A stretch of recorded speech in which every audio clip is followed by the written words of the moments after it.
Bonjour à tous, bienvenue dans cette nouvelle vidéo visionnage de la semaine, le petit rendez-vous du dimanche matin. Donc on va commencer tout de suite par le visionnage du lundi, la conspiration des belettes. Comme je vous l'avais expliqué lors de sa présentation, on retrouve une bande de retraités, hein, tous issus du cinéma, scénaristes, réalisateurs, même actrices, bon, qui ont une carrière et qui ont travaillé, ça leur est arrivé de se croiser durant leur carrière professionnelle. Donc il y a des petites tensions entre ces petits personnages-là, mais bon, ça reste quand même en franche camaraderie, et en fait ils habitent une grande demeure, bon, dont elle est le propriétaire. Et en fait ils vivent comme ça, quoi. Ils passent leur jour de retraite tranquillement, quoi, jusqu'au jour où des promoteurs vont essayer de profiter de leur naïveté. Enfin, en tout cas, ils les croient naïfs parce que âgés, hein, c'est souvent mis de pair, hein, à tort, hein, bien sûr. Et ils vont essayer en fait de mettre la main sur cette demeure, en fait de convaincre cette charmante dame à revendre sa propriété pour une bouchée de pain, quoi. Donc, et bien sûr, ça va pas du tout se passer comme prévu, hein, pour les promoteurs, hein. Il va y avoir justement une sacrée conspiration, une mise en scène assez sophistiquée en fait, pour jouer et pour que cette vente ne se fasse pas, quoi. Donc il y a un peu de faux semblants, il y a un peu de tout. C'est un huis clos parce que la plupart du temps ça se passe dans la demeure. Mais j'ai vraiment bien aimé, une bonne petite comédie noire. C'est un peu ce que j'attendais du film et il me l'a apporté. Donc j'ai passé plutôt un bon moment avec ce petit film. Ensuite, la suite de l'effet papillon, hein. Donc on est toujours loin du premier opus. Là, on n'est plus sur le... Parce que l'effet papillon, normalement, ça part du principe qu'un battement d'aile de papillon peut influer une chose sur... enfin, à l'opposé de la Terre, on va dire. Ouais. Enfin, c'est un peu le principe, hein, parce que j'ai connu. Mais là, pour le coup, là, on n'est plus du tout sur ce concept-là. On est plus sur une personne qui a la capacité de se déplacer dans le temps pour régler des problèmes, pour élucider des meurtres. D'ailleurs, il travaille dans la police, hein, c'est un peu le voyant, on va dire, entre guillemets. Et bon, c'est assez classique. Bon, on se perd un peu dans les incohérences et dans les... enfin, je veux dire, c'est un peu flou, quoi. Il y a certaines choses que j'ai pas trop bien captées parce que, justement, manque de cohérence. Ou alors je suis un peu bête, hein, c'est possible aussi. Mais bon, j'ai pas vraiment accroché sur ce troisième opus, hein, donc de la franchise L'Effet Papillon. Donc le premier reste excellent avec Ashton Kutcher, je sais plus. Enfin voilà, un truc dans le genre, vous aurez reconnu. Et le 2 était mauvais. Celui-là, on va dire qu'il est peut-être un peu, mais vraiment un chouïa meilleur que le deuxième. Mais franchement, le concept de base on s'en éloigne un peu trop, quoi. Donc ça se regarde, mais c'est clairement dispensable. Ensuite, j'ai regardé Horrible, donc c'est un petit slasher de qui déjà celui-là, ouais, de Joe D'Amato. Bon, très mauvais, hein, franchement, j'ai pas adhéré. Donc c'est l'histoire d'une personne, enfin en plus c'est le tueur en série. Bon, j'ai essayé de me reprendre. C'est pas évident quand même, hein, de critiquer comme ça à froid sans prendre de notes, hein. Donc en fait c'est un tueur en série, une expérience de laboratoire, enfin plus ou moins, parce que c'est quand même un biochimiste prêtre. Donc vous voyez déjà c'est assez cocasse, hein, on va dire, qui a réussi plus ou moins à rendre une personne auto-réparatrice et tout ça. Donc elle arrive à se réparer, comment dire, à se restaurer tout seul, quoi, en fait, hein.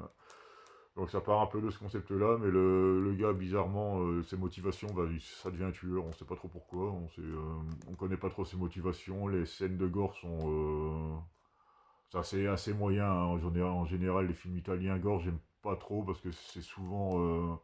ils insistent sur des scènes, on malaxe de la boyasse, mais bon, ça n'a pas trop d'intérêt, on sent que ça insiste bien là-dessus pour faire dégueulasse, mais finalement, c'est mal amené, donc ça marche pas super bien, quoi. Et bon, c'est quand même un film de 1981, hein, donc il y avait quand même eu pas mal de bonnes choses qui étaient sorties dans le genre, et on sent que celui-là est clairement en retrait. Puis bon, la pochette, même si elle est relativement jolie et un peu dégueulasse, nous vend quand même un peu de rêve, hein, quand même. Le film est quand même assez plat. Le jeu d'acteur est très très approximatif, donc ça c'est pareil, hein, heureusement que j'ai eu Cannibal, parce que bon, c'est clairement oubliable. Ensuite, pour faire la comparaison, j'ai regardé donc, Meurtre à la Saint-Valentin, paru la même année que Horrible, hein. Donc celui-là est un film américain, Horrible un film italien. Donc là, c'est clairement pas le même niveau, hein. Là, le film a bien vieilli, la restauration est quand même pas mal foutue. Bon, vous connaissez un peu le principe, hein. C'est un mineur en fait qui se retrouve. Enfin, il y a eu un éboulement dans une mine et ils ont été en fait abandonnés en fait à leur triste sort, alors que les autres fêtaient justement une fête annuelle de la Saint-Valentin dans le petit village. Donc, ils sont un peu tombés dans l'oubli et donc c'est juste à partir de ce speech là que le gars finalement survit à tout ça. Et enfin, pas vraiment, hein, vous verrez, mais je vais pas trop vous spoiler non plus. Donc c'est de là que part en fait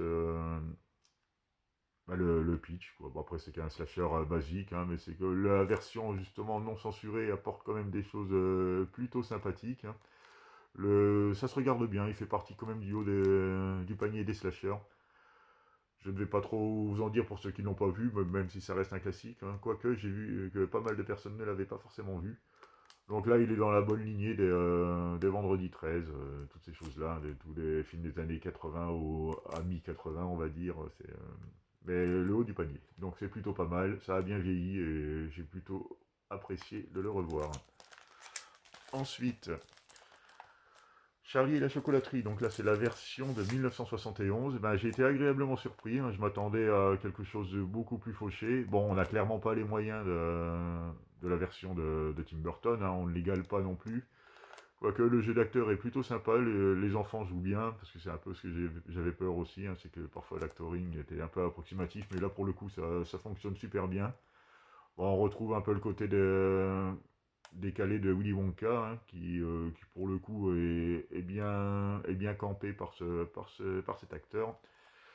J'ai plutôt passé un bon moment, il est moins long que celui de Burton, hein, il passe super bien, très fidèle au bouquin, parce que le bouquin c'était un des bouquins en général qu'on nous imposait à lire à l'école, ça, hein, Charlie et la chocolaterie de Roald Dahl. Franchement pas mal, bonne petite surprise, c'est un peu tourné comme une comédie musicale, bon un peu comme Wonka avait fait, hein, donc la suite avec Chalamet, hein. Donc là, on part un peu sur une comédie musicale sans pour autant qu'il y ait 15 chansons dans le film, on va dire, dans le long métrage. Je crois qu'il y en a 5 ou 6. C'est pas trop abusé, ça se suit plutôt bien, c'est plutôt bien chanté, c'est bien composé. C'est franchement bonne petite surprise pour ce Charlie et la chocolaterie version 71. Ensuite, j'ai revu Mon voisin le tueur, donc film que j'avais vu il y a très longtemps en DVD. Donc, film qui a quand même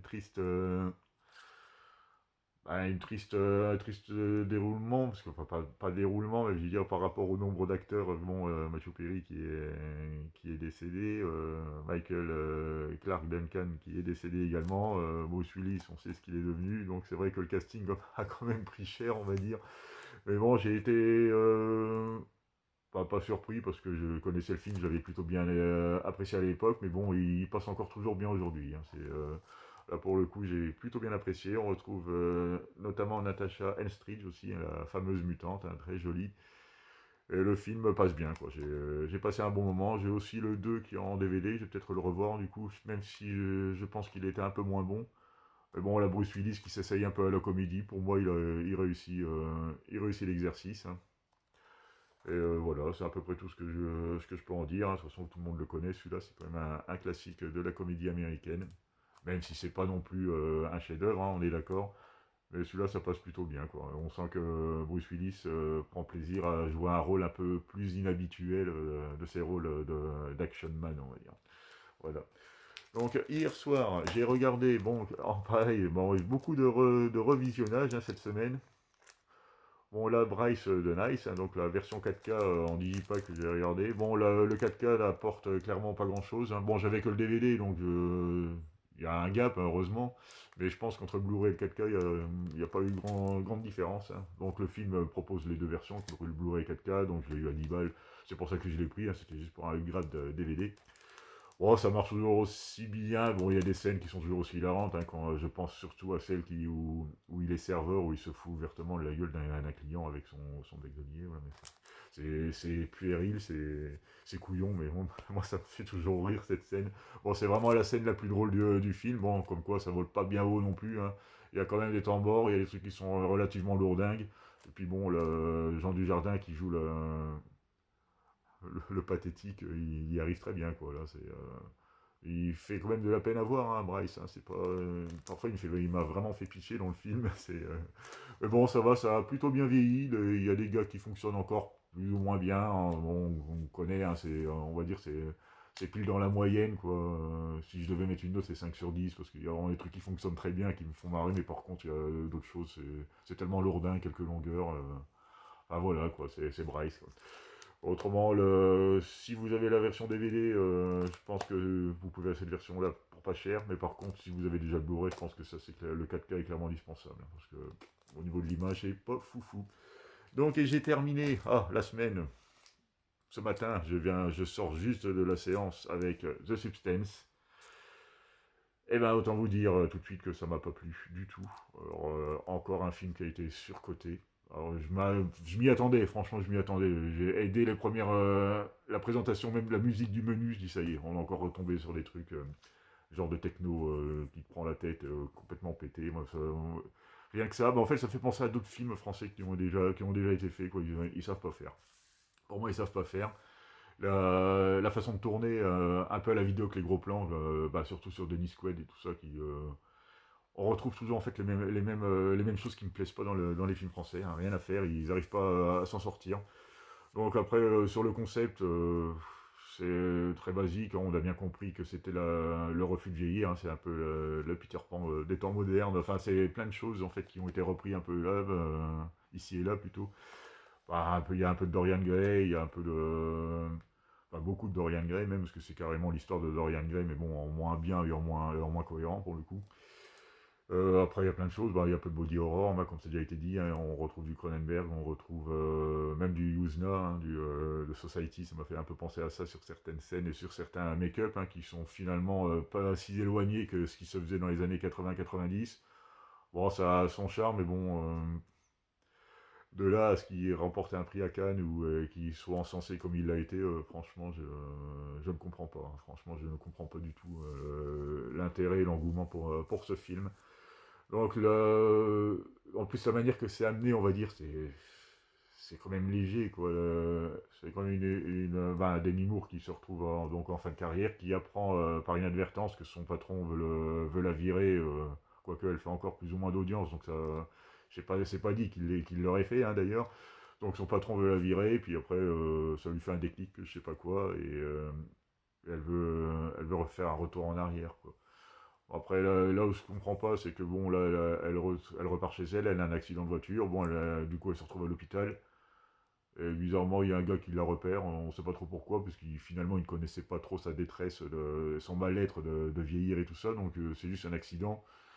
Il lui tripote la colonne vertébrale pour lui dire c'est bon, en fait, elle est élue, elle peut être dire, elle est apte à pouvoir recevoir ce traitement, même s'il lui dit pas, hein, il lui tape juste la colonne, après il dit non, c'est bon, vous êtes apte. Après il retourne chez elle, après elle reçoit un courrier, voulez-vous, après c'est la fameuse vidéo sur clé, enfin non, il lui glisse une clé, voilà, dans son sac à main ou dans son blouson, je sais plus, et de là, il va y avoir la petite vidéo qui lui présente la fameuse substance, après bon, enfin, c'est vraiment survolé, quoi. Donc, on se demande même pourquoi elle s'engage aussi vite dans une chose aussi louche, on va dire. Bon, c'est le concept, voulez-vous avoir une meilleure version de vous-même, hein, etc. Bon, c'était pas. Voilà. C'est ce qu'on entend un peu partout, hein, c'est ce qui a été un peu dit aussi sur les trailers. Mais bon, globalement, c'est très mal amené. Je trouve qu'elle prend énormément de risques et elle va s'injecter ça sans avoir plus de recul.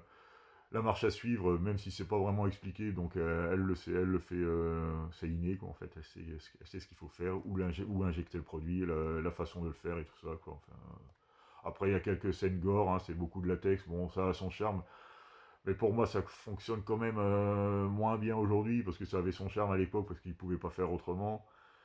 Là, c'est du practical, certes, mais je sais pas, oui, on va dire si, quand même, les effets gore sont quand même relativement réussis. Le jeu d'acteur, on a encensé Dennis Quaid. Pour moi, il est très mal dirigé dans ce film. En plus, finalement, il a un petit rôle, hein. les hommes se font vraiment passer pour des gros pervers qui ne respectent pas les femmes. Bon, il y a un côté, bon, même si le terme est un peu passé, là du coup, il y a pas mal de wokisme. Pour le coup, j'aime pas utiliser ce terme, et là on est quand même en plein dedans. Hein. C'est quand même un monde de machos. Il n'y a pas un homme sympa en fait pour lui remonter le moral, ben, sauf son ancien camarade de classe là, qui la croise dans la rue. Enfin bref. Enfin, globalement, j'ai pas aimé. J'ai trouvé ça long. En plus,